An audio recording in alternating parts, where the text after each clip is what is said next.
Assalamu alaikum. My name is Dr. Zarak Marwat and I'm working as a resident physician in Peshawar. मैंने पहले video बनाई थी circulation of blood in heart. आज उससे आगे जाएंगे, लेफ्ट वेंट्रिकल से आयोटा की तरफ जाएंगे। आयोटा के डिफरेंट पार्ट्स डिस्कस करेंगे और डिफरेंट पार्ट्स के डिफरेंट ब्रांचेस डिस्कस करेंगे। तो मैं एक सिंपल सा डायग्राम बना लेता हूँ जिसको जो हार्ट को रिप्रेजेंट करेगा और उसके बाद हम आयोटा को बनाएंगे। ये हार्ट, यहाँ पे iota, largest artery of the body, which gives a lot of branches in the chest and in the abdomen. We will first focus on the chest one. Here is a valve which is known as aortic valve, जिसको aortic valve कहते हैं, और इन जगहों को sinuses कहते हैं। इन sinuses से दो आर्टरीज निकलती हैं, एक लेफ्ट साइड पे जिसको लेफ्ट कोरोनरी आर्टरी कहते हैं और एक राइट साइड पे जिसको राइट कोरोनरी आर्टरी कहते हैं। कोरोनरी आर्टरीज पे मैं किसी दिन डिटेल में एक वीडियो बनाऊंगा क्योंकि बहुत से बच्चे कोरोनरी आर्टरीज के लोकेशंस और उनकी सप्लाई में कंफ्यूज होते हैं। अच्छा, जो ये पार्ट यहां से ऊपर जा रहा है इसको कहते हैं ascending iota. ascending aorta. Ascending aorta at the level of second intercostal space convert हो जाता है आर्च ऑफ आयोटा, एक आर्च बनाता है। ये आर्च आप देख रहे हैं, इसको आर्च ऑफ आयोटा कहते हैं। ये eight the level of T4 vertebra, T4 vertebra ये कन्वर्ट हो जाता है डिसेंडिंग आयोटा में, नीचे आ रहा है ना, तो इसको हम कहेंगे डिसेंडिंग आयोटा।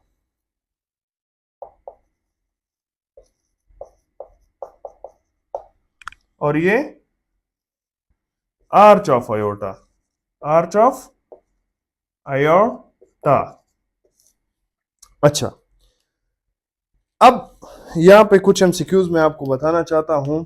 सिंपल से एमसीक्यूज आ सकते हैं कि there are dash parts of aorta in the chest, तो वो ascending aorta, arch of aorta, descending aorta, 3 parts. अब एमसीक्यू आ सकता है कि arch of aorta starts at the level of second intercostal space, arch of aorta ends at the level of T4 vertebra, coronary artery starts from ascending aorta behind the cusp from the sinuses। अब यहां जो arteries यहां से निकलती है उनके नाम अभी मैं आपको बताता हूं और कौन कौन सी जगह वो सप्लाई करती हैं वो बताता हूं। असेंडिंग आयोटा, इसमें ब्लड ऐसे जा रहा होता है, आर्च ऑफ आयोटा फिर डिसेंडिंग आयोटा। असेंडिंग आयोटा का फर्स्ट जो ब्रांच है उसको कहते हैं ब्रेकियो सिफेलिक आर्टरी, सही है। और ये आर्टरी आगे कन्वर्ट होती है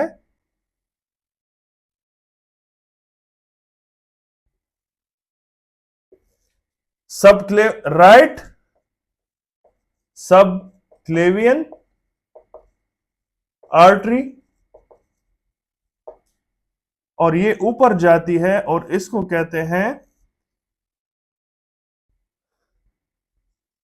राइट कॉमन कैरोटिड आर्टरी। ठीक है बच्चे, यहां से फिर एक और आर्टरी निकलती है जिसको कहते हैं, सीधी ऊपर जाती है left carotid, left common carotid artery. ठीक है बच्चे, और थर्ड ब्रांच जो है वो है